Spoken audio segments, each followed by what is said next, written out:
Cầm nó open chna ga FB yo man go public yo ye gi friend gi perlok comment new like ya gi video ya gi reel và post ấy to cầm new like ni Facebook like Facebook đập ta like Facebook ta like ni tre là ni little ni cầm gi equal nó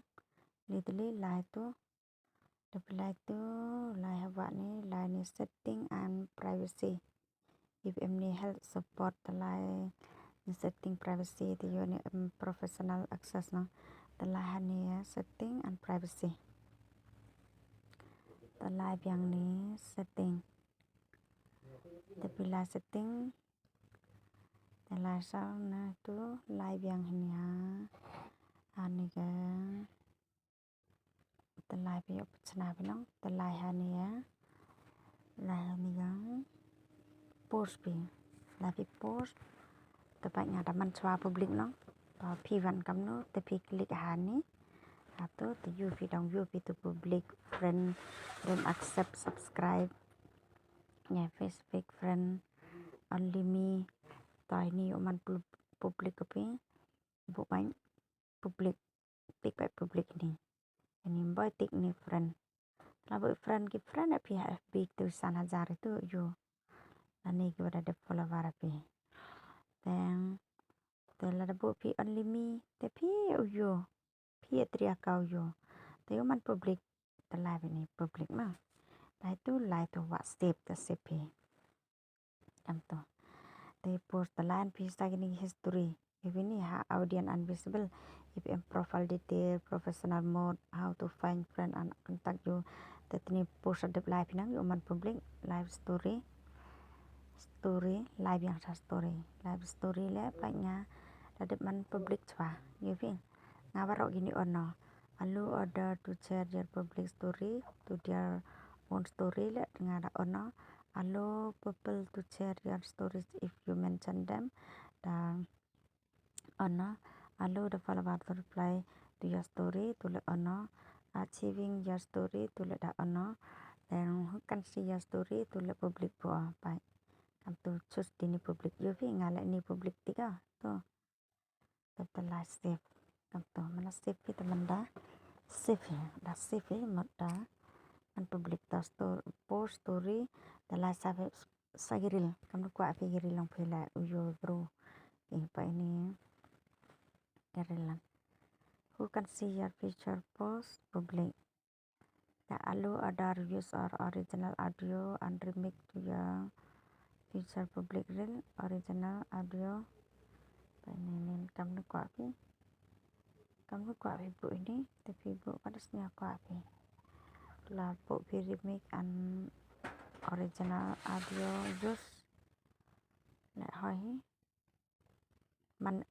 allow order to use your original audio and remix your future public reel ini man pi cha pi mai ki bi bu gini gi reel yang pi te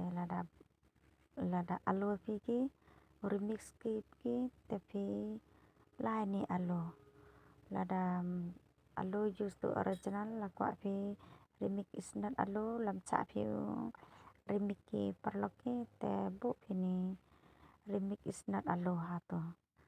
la dam cha ban pi remix ki te bu ha to tengah ta cha hi ma remix ki la hoi tengah bu ha to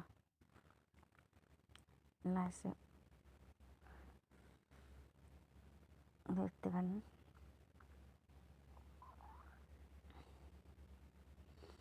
là đây ni làm quá phi lệ te hỏi sẽ là video alo là hỏi hả tôi là cp tôi cắt quá phi mà the line phi follower and public content là itu you can follow me you cho phi follow cũng quá phi te public bu by the public the who can see people and page you follow to le là MPKT Facebook page te bộ bạch public ta xem ta line pi public post notification la bộ pi public xem line pi public profile info tu le yo chăm gi perlak pi bộ bạch public ke FB yang pi te of preview another preview when your public group post out share of Facebook preview made your username, your profile image and other content. Ketulah di bu pilih lah, on pilih lah dan pilih tanggal di on saya macam lagi. Tahan tu. Ada itu, dah warau kita tahu bu publik pi warau tahu bu publik kenang wayo macam ni perlok pi. Yo jadi pi terlain sahai ni yang default audience setting yo cenah pi warau pai. Social default audience bu public line next. You can see your post story and reel public. Allow ada to share public story tu le share perlok kinang and reel story ini tu on pi. Can comment on your public tu le can comment on your public post to public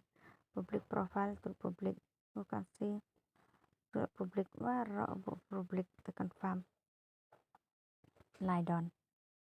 Tangan tu teman ini ya. FBV teman ini FBV public macam yang ngalek atau teman public loh tu nah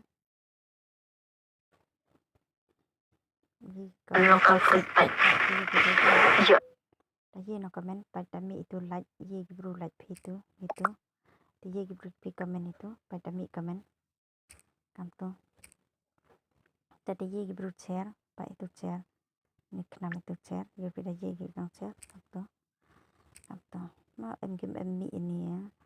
bodor kemana lagi profile yang kini juga mi ini ya mi ini komen baik ki perlak kawam mi komen tam bu tiga na